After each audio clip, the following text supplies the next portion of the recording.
Hey gang, it's Bryan from FXBilliards. I am going to talk to you about the reason you miss bank shots and how you can increase your odds substantially of making bank shots.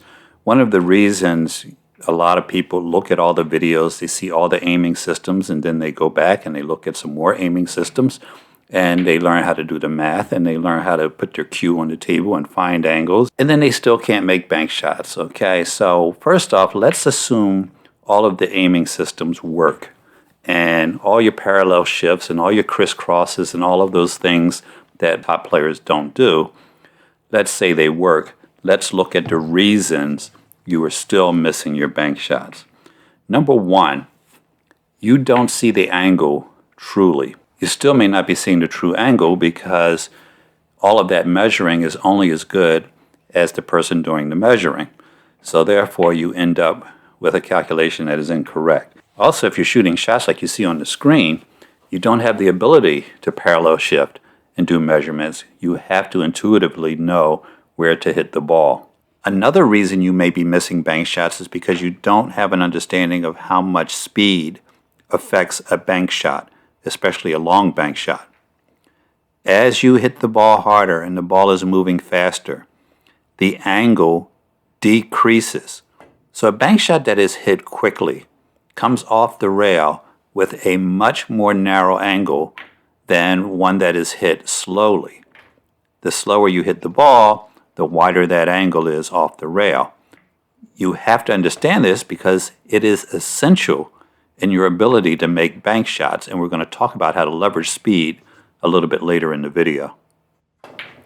The next reason you're missing bank shots is because of English. Those of you that aren't familiar with the term, we're talking about spin on the cue ball, left and right spin. If you apply left or right spin to the cue ball, a couple things are happening. One, you're throwing the object ball to the left or to the right, counter to whichever side you're using the English. The second thing is you're transferring English onto that object ball. Now, it's very subtle, and there are actually people out there that don't even believe that this happens, even though I'm displaying it in the video right now, and the earth is round. The transfer of English is a real thing. Anytime you put English on a shot, wanted or unwanted English, you're going to change the rebound angle of that shot.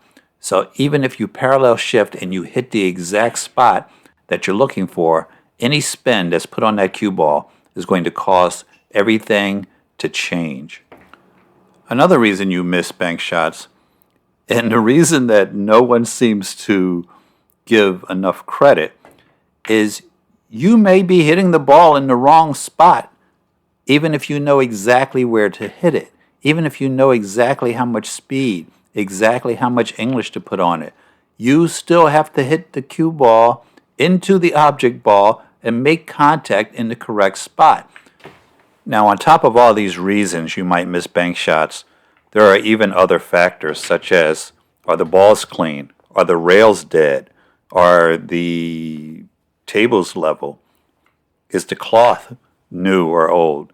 There's a lot of things that can affect bank shots, but let's talk about the top four because those are the ones you really have the most control over. When I tell you guys to shoot bank shots intuitively, some people just lose their mind. So if you want to shoot bank shots that way, please help yourself. But in the real world, the best bank shooters in the world do not do these types of measurements. They learn to shoot the shots intuitively. And this is how you learn to do it. You simply put in reps at different angles, getting wider and wider. I tell you guys all the time about progressive practice. Learn the narrow angles first. The wider you make the angle, the more difficult the shot is going to be. By increasing your angle and making the shot progressively more difficult, what you're doing is, in effect, learning these angles. So you don't need to do any measurements, you don't need to do any math. You will learn these angles and where to make contact with that rail. The next item, and a very important one, is going to be speed. As we discussed earlier, the amount of speed you put on a shot changes the shot. If you hit the ball harder, you get a more narrow angle coming off the rail. If you hit it softer, you get a wider angle as it comes off of the rail. This is the reason two players can hit the exact same bank shot the exact same way and have totally different results. Their speeds are different.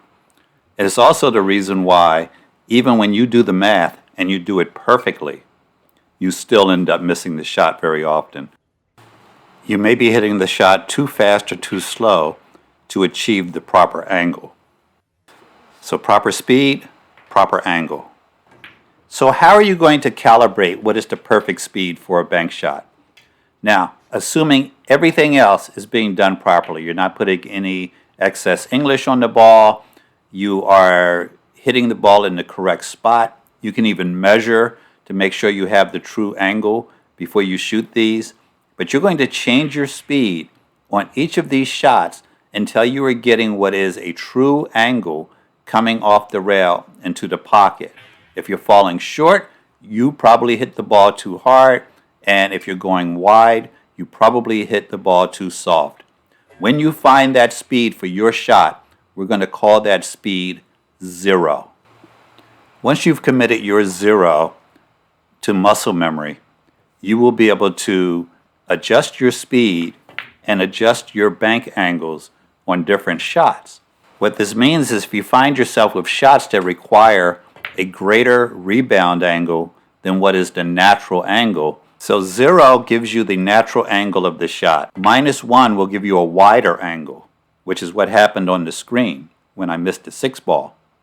+1 will give you a more narrow angle. The difference between -1 and 0, 0 and +1 is probably about 1 mile per hour.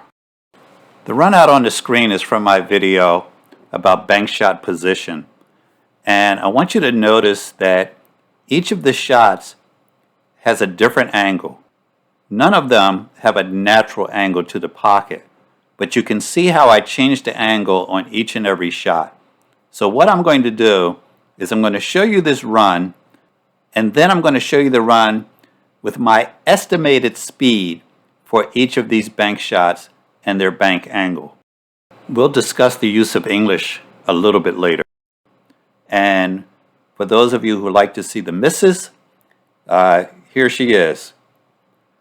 So let's look at the shots one at a time, and I'll give you the projected speed. So remember, 1 is a little bit faster than our normal bank speed would be, and that's what happened with that 2-ball shot.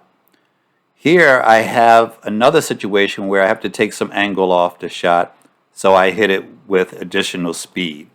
We're going to talk more about the English that I'm applying because that has a lot to do with the shots as well. But here I actually have a back cut, and I really slowed down on that one. Maybe even a little too much, as you can see. The combination of speed and English almost missed the shot. Now this 7-ball, I hit it with just high, so basically a center ball shot. It was the closest to being a natural, and I really didn't change my speed too much. But watch what happens on this 8-ball shot. Way too much speed, narrowed the angle, missing the shot. So now let's look at the effects that English has on a shot. Because I want to increase the angle on this shot a little bit, I put left-hand spin on the ball. Also keep in mind I'm playing position on each of these shots, and that left-hand spin allowed me to get up table where the other balls were lying. So it's possible to add speed in order to take an angle off and increase spin in order to offset that angle if you needed that spin to come off the rail to get position. Yes, it gets complicated, but bank shots are complicated. That's why I tell you guys, try to avoid bank shots. So how does spin affect a bank shot? If you put left-hand spin on the cue ball, you are going to transfer just a very subtle amount of right-hand spin onto your object ball and vice versa. So you can change your angle with this spin. Notice the spinning cue ball at the end of that shot. It's that transfer of English that makes this shot even possible. You can see that I hit the object ball almost full, but the English is what caused it to take the angle that it did. This is the reason why a lot of people can't grasp the concept of transfer of English, is because it happens so subtly. But you only need an eighth of a turn in that object ball in order to affect the angle tremendously. And because we have an almost perfect angle on this 7 ball, we don't change anything, the speed, the English, anything, in order to make it into that pocket. So this is at 0 speed and 0 English in order to make the shot. And just to illustrate just how powerful the transfer of English can be, and that it really exists, I'm going to show you guys a clip from my video, 5 Must-Have Pool Shots, Advanced Bank Shots. You can see we are putting left-hand spin on this cue ball in order to transfer right-hand spin onto the 8 ball. You can see the cue ball spinning in the clockwise direction as the 8 ball piles his way through those other 2 balls with right-hand spin. So you can see that the English is transferred just like gears from left to right to throw that 8 ball towards that pocket, and it actually has so much spin on it, it can go through those 2 balls. So that's the effect of the transfer of English, and really it only has to be very subtle in order to change that shot angle. So learn to use it, practice it, and we're going to talk about it a lot more in future videos. Have a great day. Don't forget to subscribe, guys. Give us a thumbs up. It is very good for the channel. Of course, when you subscribe, when you hit that thumbs up button, and when you leave us comments. So thanks again.